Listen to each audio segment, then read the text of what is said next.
بسم اللہ الرحمن الرحیم۔ رسول اللہ صلی اللہ علیہ وسلم نے ارشاد فرمایا، نعمتان مغبون فیہا کثیر من الناس الصحۃ والفراغ۔ حضرت عبداللہ ابن عباس رضی اللہ عنہما سے مروی ہے کہ رسول اللہ صلی اللہ علیہ وسلم نے فرمایا، دو نعمتیں ایسی ہیں جن میں لوگ دھوکے میں پڑے ہوئے ہیں، ایک صحت اور ایک فراغت۔ صحیح بخاری کی اس حدیث میں آپ صلی اللہ علیہ وسلم نے تنبیہ فرمائی کہ ان دو نعمتیں یہ اتنی بڑی نعمتیں ہیں، لیکن جب یہ نعمتیں انسان کے پاس ہوتی ہیں تو ان نعمتوں کا احساس نہیں ہوتا اور ان دونوں نعمتوں کی وہ ناقدری کرتا ہے، صحت کی نعمت اور فراغت کی نعمت۔ کیا مطلب کہ وقت کو ضائع کرتا ہے اور صحت اور فراغت کے اوقات کو مفید کاموں میں استعمال نہیں کرتا۔ تھوڑے دنوں میں کچھ وقت کے بعد صحت کی نعمت بھی چلی جاتی ہے اور فراغت کی نعمت بھی ختم ہو جاتی ہے۔ صحت کی نعمت تو بہرحال ختم ہوتی ہے، انسان جیسے جیسے بوڑھا ہوتا ہے اس سے اللہ تعالیٰ صحت چھیننا شروع کر دیتے ہیں، مختلف بیماریاں حملہ کرتی ہیں۔ پھر وہ چاہتا ہے کہ کاش میں یہ کر لیتا، کاش میں یہ کر لیتا، کاش میں یوں کر لیتا، مگر اب وہ کچھ بھی نہیں کر سکتا۔ جب صحت تھی اس نے اس وقت کو برباد کر دیا۔ اسی طرح دوسری نعمت ہے فراغت۔ ہر انسان کی زندگی میں ایسے ایام آتے ہیں جن میں وہ فارغ ہوتا ہے بہت سارے کاموں اور بہت ساری ذمہ داریوں سے۔ اس فراغت کے وقت کو اگر وہ مفید کاموں میں استعمال کر لے تو ساری زندگی اس کی بن جاتی ہے، ہمیشہ کے لیے دین اور دنیا کی بھلائیاں حاصل کرتا ہے۔ لیکن وہ فراغت کے اوقات کو برباد کرتا ہے کھیل تماشوں میں اور فضول چیزوں میں۔ جیسے آج نوجوان جو ہیں، آپ نے دیکھا ہوگا، ساری رات جو ہے وہ بیٹھے رہتے ہیں، ڈبو کھیل رہے ہیں، اسنوکر کھیل رہے ہیں، پوری رات جوا کھیلتے رہتے ہیں بیٹھ کے۔ اور ایک بڑی بیماری ہمارے معاشرے میں فیس بک کی لعنت۔ سارا دن انٹرنیٹ پہ فیس بک پہ بیٹھے رہیں گے، آئی ڈی بنائی ہوئی ہے اور باتیں ہوتی رہتی ہیں، فخر سے بتاتے ہیں میرے 500 فرینڈز ہیں اور میرے 1000 دوست ہو گئے اس پہ۔ تو کیا کر لیا بھائی؟ اگر آپ کے 500 دوست ہو گئے اس پہ اور آپ کے 1000 دوست ہو گئے تو کیا وہ آپ کو پیسے بھیجتے ہیں وہ 1000 دوست؟ یا وہ 500 دوست آپ کے لیے روزانہ دعا کرتے ہیں؟ یا آپ بیمار ہو جاتے ہو تو آپ کے لیے کوئی دوائیوں کا انتظام کر دیتے ہیں؟ خام خواہ کے تعلقات اور بلا وجہ کی دوستیاں۔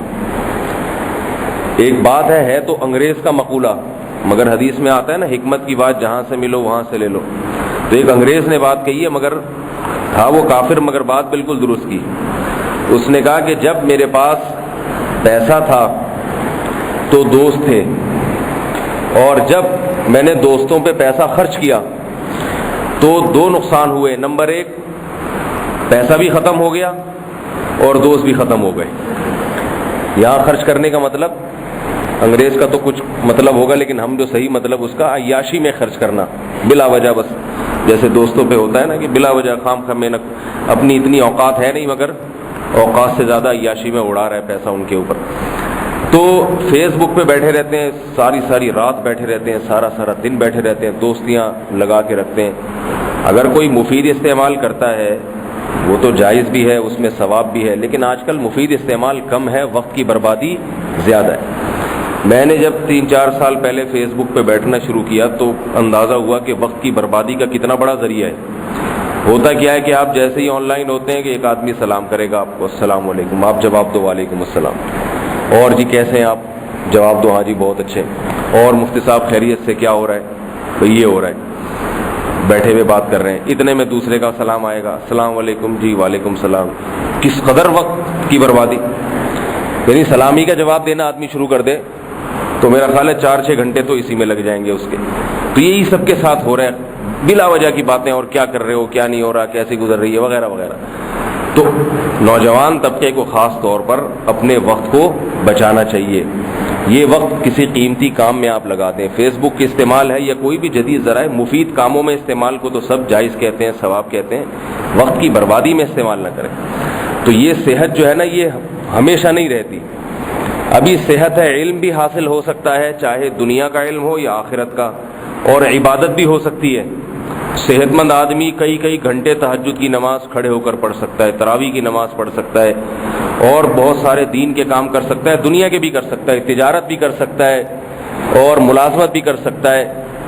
تو دین کے کام نہیں کرتا، دنیا ہی کے کر لے، تاکہ چلو آخر عمر میں دنیا بھی اگر کمائے گا تو آخر عمر میں کام آئے گی۔ وہ دنیا کے علوم جو ہے انہیں سیکھنے میں وقت لگا لے، ممکن ہے اپنے یا کسی مخلوق کے کام آ جائے، لیکن ان چیزوں میں وقت کو برباد نہ کرے۔ وجہ اس کی ہے کہ یہ چیزیں بعد میں خود بخود چھوٹ جائیں گی۔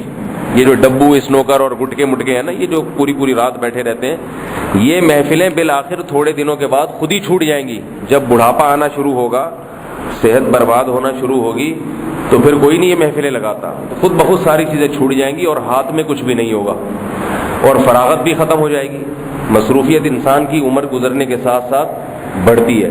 تو آپ صلی اللہ علیہ وسلم خود بھی وقت کو ضائع نہیں فرماتے تھے، اور آپ صلی اللہ علیہ وسلم نے امت کو بھی یہی تلقین کی ہے کہ ان دونوں نعمتوں کی اچھی طرح قدر کر لو۔ یہ صحت ہمیشہ نہیں رہے گی اور یہ فراغت ہمیشہ نہیں رہے گی۔ اس کو علم سیکھنے میں لگا لو، یہ مفید کاموں میں اس کو لگا لو۔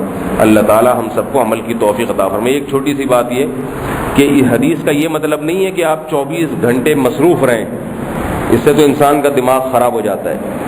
تفریح اگر صحت بنانے کی نیت سے ہو، دوستوں سے گپ شپ کبھی انسان کر لیتا ہے، بیٹھ کے ہنسی مذاق کر لیتا ہے تاکہ دماغی توازن سلامت رہے، کیونکہ جو لوگ ضرورت سے زیادہ اپنے آپ کو مصروف کر لیتے ہیں، ہر وقت پڑھائی میں لگے ہوئے ہیں، تو ان کا دماغ ٹہل جاتا ہے اور چڑچڑے بن جاتے ہیں، وہ کسی کام کے نہیں رہتے۔ یا جو آدمی سارا دن عبادت میں مشغول رہے اور کبھی کسی سے ہنس کے بات نہیں کرتا، اور کبھی کبھار دوستوں کے ساتھ بیٹھ کے بھی گپ شپ نہیں لگاتا، اس کا دماغی توازن آہستہ آہستہ خراب ہو جاتا ہے۔ تو اس لیے یہ مطلب نہیں ہے کہ آپ دوستوں کے ساتھ گپ شپ نہ لگائیں۔ حدیث میں نبی صلی اللہ علیہ وسلم گھر میں اپنے اہل خانہ کے ساتھ بات چیت کیا کرتے تھے، واقعات سناتے تھے ان کو ہنسانے کے لیے۔ اپنی زوجات کو آپ صلی اللہ علیہ وسلم واقعات سنایا کرتے تھے، ہنستے تھے ان کے ساتھ۔ تو اسی طرح دوستوں کی محفل میں گھر والوں کے ساتھ انسان کو خوش مزاج ہونا چاہیے۔ تھوڑا بہت اس میں وقت جو لگتا ہے یہ برباد نہیں ہے، بلکہ یہ وقت کو بنانا ہی ہے اپنی صحت کے لیے۔ اس کے علاوہ جو چیزیں ہوتی ہیں نا، کئی کئی گھنٹے برباد کر دیتے ہیں، اور روزانہ کا معمول ہے بعض لوگوں کا، اس سے اپنے آپ کو بچانا چاہیے۔ اللہ تعالیٰ سمجھنے کی، عمل کی توفیق عطا فرمائے۔